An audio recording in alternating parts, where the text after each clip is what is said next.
All right, here we are with a new article. Actually, we're returning to a previous article to critique for Dazzlecat Sweet Dreams, the pirate port of Tanngorray, where this is a one shot. Our review yesterday talked a lot about the 6 characters, which we have here, having a chance to review all of them. And today we are going to go.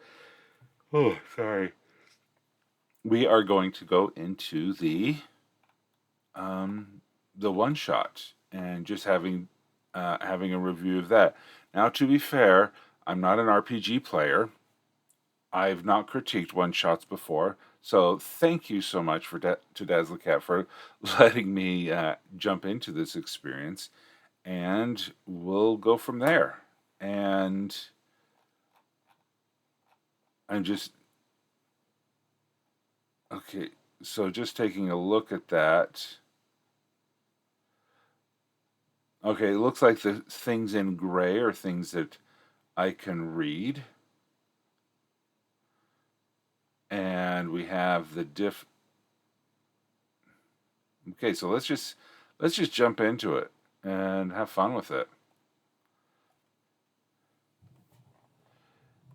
Now,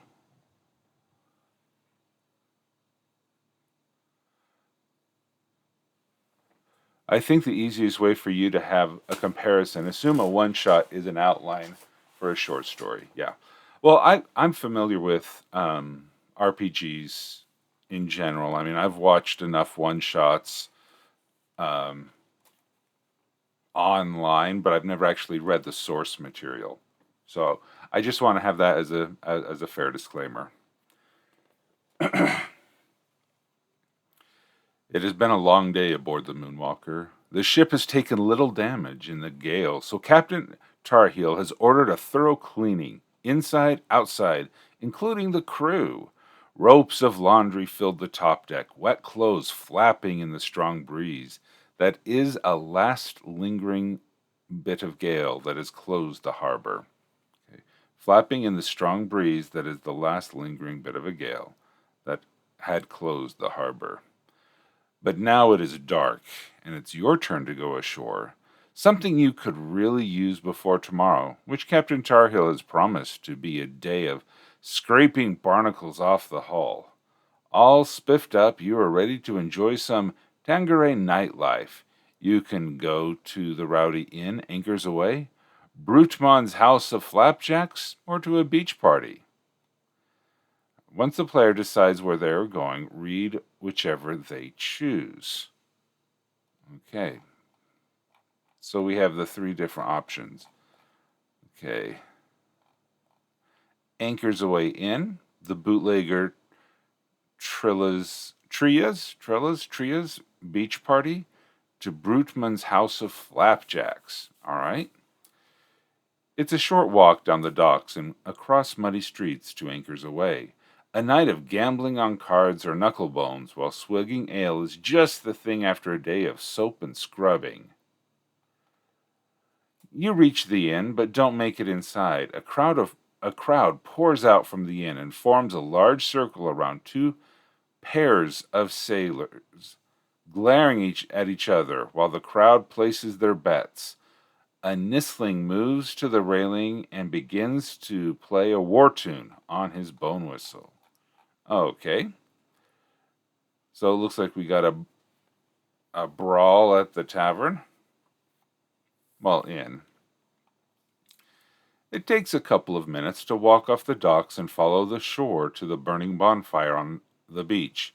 A ragtag band of soldiers with instruments led by a Nisling with a bone whistle plays toe tapping, knee slapping jig music while shark steaks cook in the fire. A hulking monster serves drinks into coconut shells from a stack of ale barrels. A circle of torches makes a sail where 2 sailors glare at each other while they impatiently wait for the crowd to place their bets. Okay, looks like we're having another fight. Brutmon's House of Flapjacks is on the other side of Tanngorray, but is the finest eating establishment in town. After all that time at sea, the thought of sweet jams, fluffy flapjacks, and maybe even bacon served Brutman's hard cider, and maybe even bacon served Brutman's hard cider is just too sweet to resist. Yeah, there's a little bit of grammar. Served with. Okay. Walking down the street, you come upon a ring of folks around two sailors glaring at each other while they wait for the crowd to place their bets. On a rickety cart, a nistling sits tailor fashion, playing a marching tune on his bone whistle. Okay, so this is interesting. We have three different locations, but at each location there's going to be a fight between two sailors or four sailors that are not the main character. Okay. Once the players decide what they are doing, continue. The yoke's on you. A cool breeze drifts by, carrying with it a taste of Tanngorray. Have the players roll perception, DC 18. They are very distracted unless someone specifically states they are keenly alert, in which case it is DC 14. Okay. Those who succeed on the perception roll. Very strong scent of eggs fried in butter reaches you. As you turn to look for who is making them, a flock of giant over easy fried eggs, each some 2 feet across and soaring on their egg whites, flies down toward the crowd, spitting melted butter. Some of them are coming for you and your crewmates. They get to make a dex save to dodge the melted butter. On a success, the butter goes harmlessly past them. On a fail, the butter strikes the ground at their feet, covering the ground in their 5-foot space with slippery butter.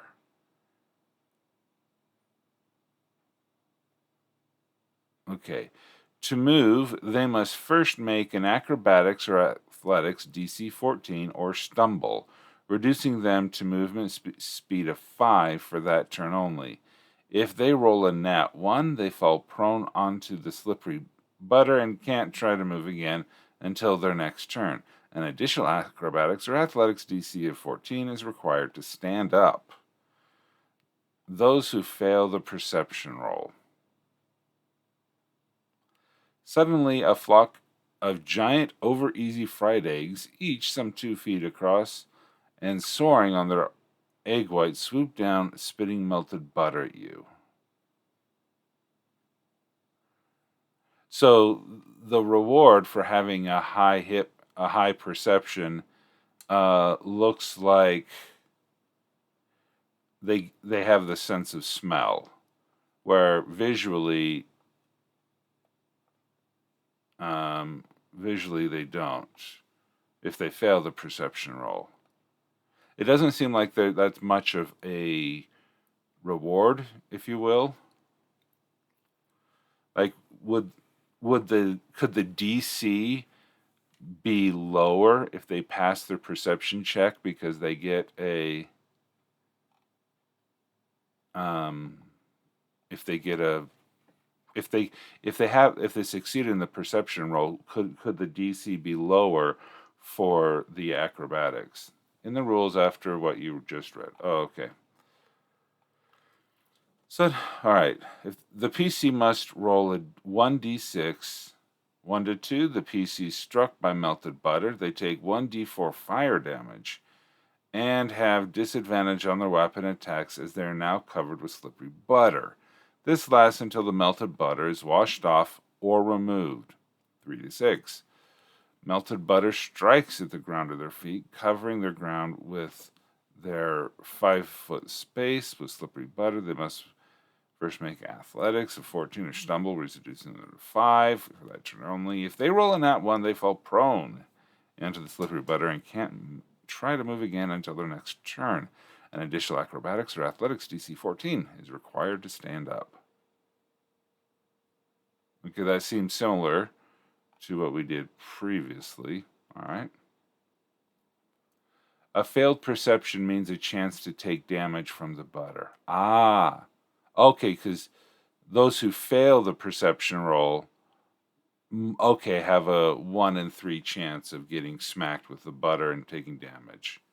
Okay. Whereas those who succeed, they just. Okay. Okay, that makes sense. All right. I'm visualizing the hierarchy of choices, you know, in in this matter. You have, here's your perception roll.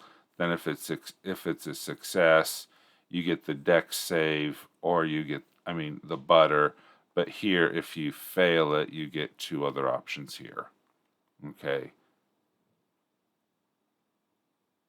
Okay, so that's making sense to me now.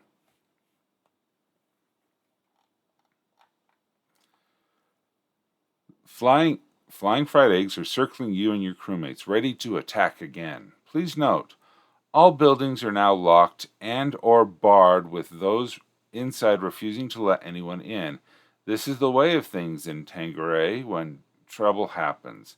There's one flying fried egg for each PC. The flying fried eggs remaining attacks will be attempts to wrap themselves around the PC's head and drown them in a runny yolk. Wow, that's a horrible way to die. Okay, they fly through the air like a manta ray.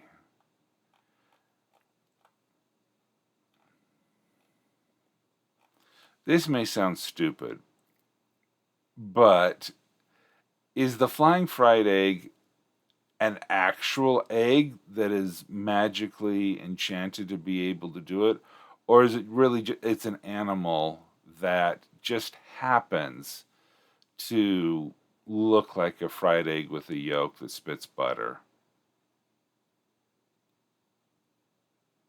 Yep, an actual egg. Okay, so is it being controlled by something, or is it does the egg have self-determination? Or am I thinking too much about this?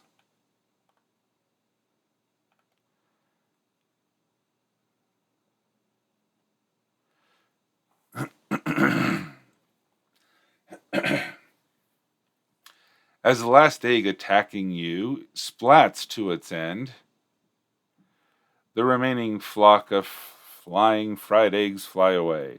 Help! The nestling with the bone whistle calls out as several eggs are flying off with him. Oh no, they're taking me to the Flappy Jack's house. Help! I don't wanna fries in their butters. Arr! A gruff pirate covered in yolk grumbles. He takes a hand out of his belt pouch and tosses squishy bits of butter shaped like coins to the ground. They turned me golds into butter. Wails of despair and rage come from the crowd as they too find their gold is now butter.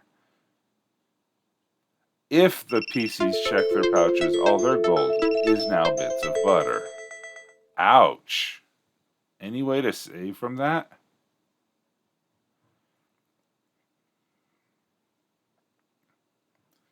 Like if it was in a bag of holding? Because, but then again, this is just the one shot. I don't know.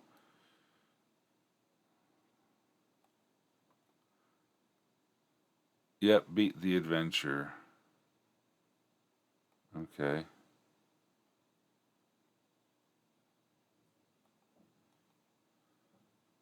Once the PCs start moving through town, continue.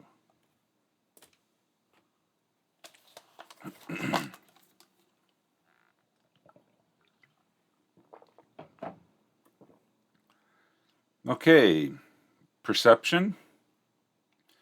The night air suddenly fills with a scent of strawberry jam.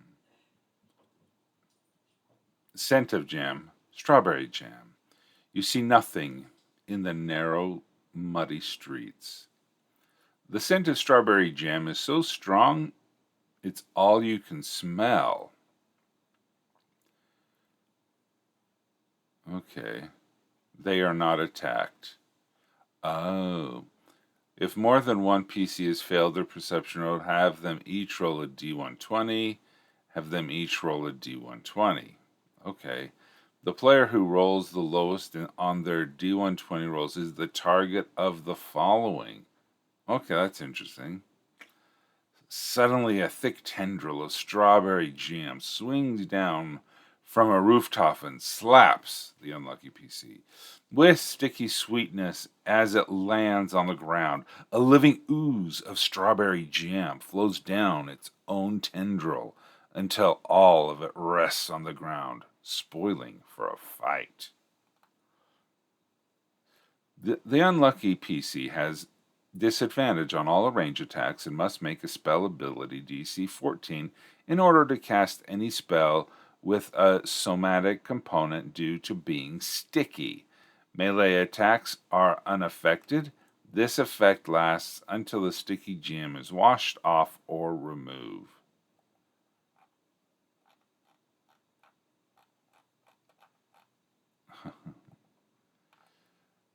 Four rounds after this encounter begins, another flavor of jam ooze arrives. Okay. Once this combat finishes, continue.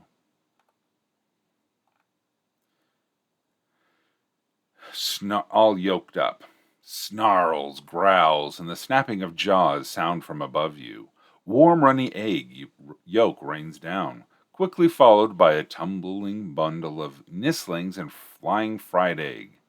With a squishy splat, they crash to the muddy street. The nistling, all covered in yolk, stands up and kicks a no longer moving egg. As he does, he lets out a thunderous little burp. Tasty, but still very bad eggs. All interactions with Kippus are DC 12. Okay, if the PCs attack Kippus.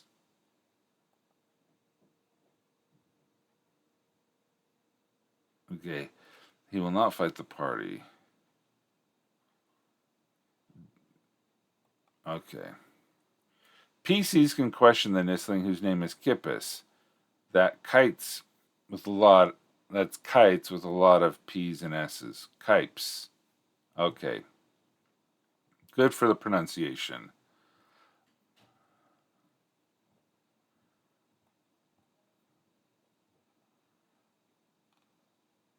Things Kipes knows. Okay.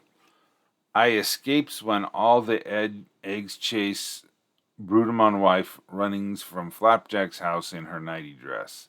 Huge stack of floppy jacks busted out the door of the floppy jack's house.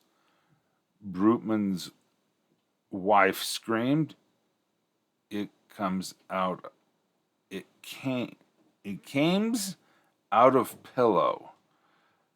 Bads but tasty eggs ups me bone whistle. Okay, just trying to get through that inflection that we have here. That's all right. Okay. When Brutman's house of flapjacks continue. Okay, what if they were already at the flapjack house?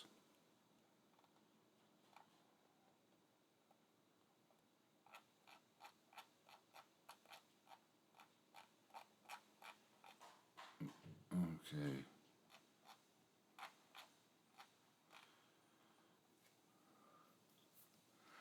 This is designed to happen before the Flapjack house. Oh, because they haven't gone inside of the Flapjack house. They were outside waiting for a little brawl to start. Okay. Okay. Oh, jamming in the alleyways. We are all yoked up. Okay. Stacked against you. The delicious scent of freshly made buttermilk pancakes fill your nose as you turn the corner onto Last Lane, a short street that ends to Brutman's house of flapjacks. The swinging double doors are broken and hang wide open. Out of the street before the doors is a pile of pancakes 10 feet wide and stacked 5 feet high. It just sits there, smelling delicious. Once any of the PCs start to move toward the stack of flapjacks, have them all roll 1d20. The PC with the lowest roll is the target of the stack of flapjacks stream o syrup attack. Okay, alright, so then we can hear the stats here.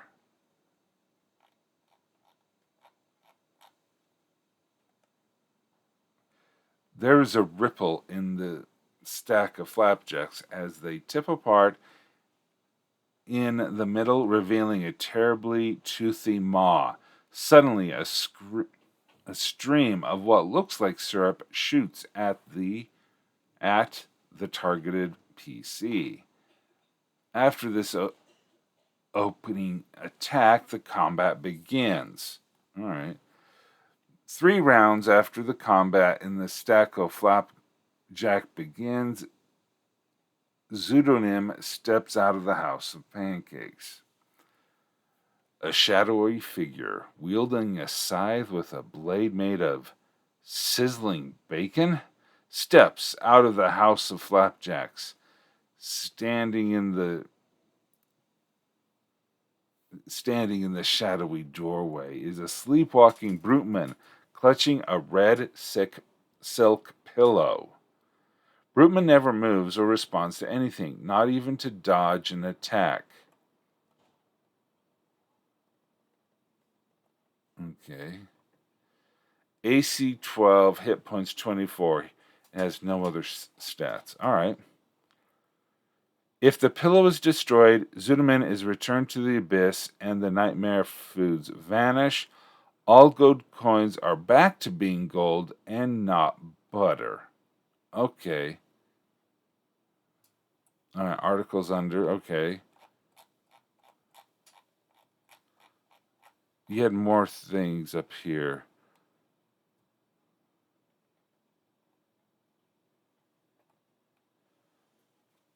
Huh.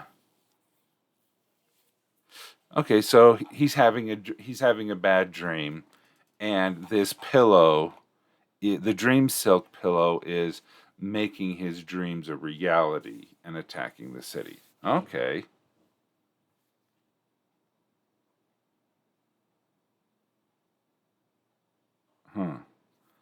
How fun.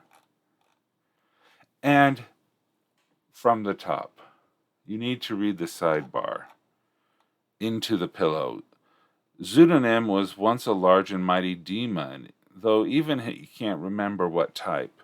His earthly form was destroyed by a trio of summoners. His shadow remains in the instant it formed to be sucked back into the abyss, was bound into a dream silk pillow. But Pseudonym would not be bound without a fight, and some of his essence managed to return to the abyss. Unfortunately, the escaped bits were parts of his brain, leaving him demented. Okay. The dreamsick pillow keeps its victims asleep and dreaming. With a shadow demon bound to it, the dreams of the victim become nightmares that come to life and murder the victim under the direction of the shadow demon. Unfortunately for summoners, Pseudonym no longer thinks properly, and when the pillow is used, the dreaming goes wrong.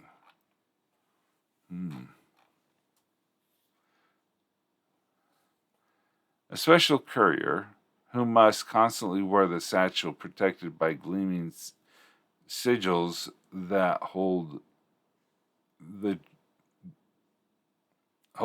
the dream silk pillow, booked passage on the albatross in hopes of delivering it to the true victim of the pillow. Unfortunately, the albatross was forced to run before the gale and shelter in Tanngorray. Okay.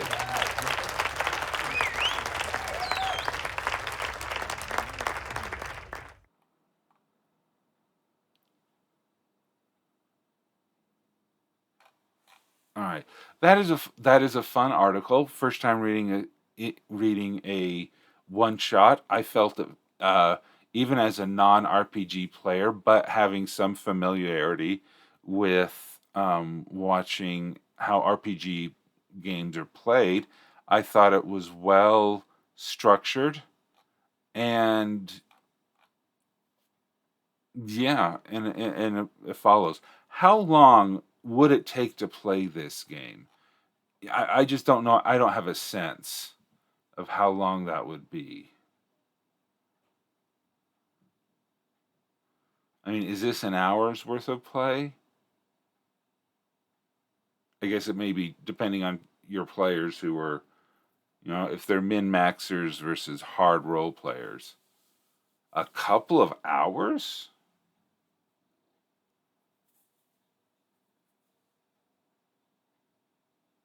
Wow, a couple of hours.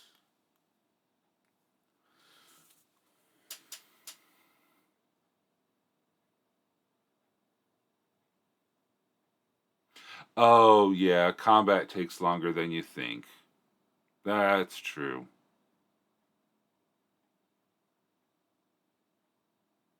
Hmm. I didn't think of that. Okay, well, there we go. What a wonderful time. If anyone is interested, this is Dazzler Cat's Sweet Dreams.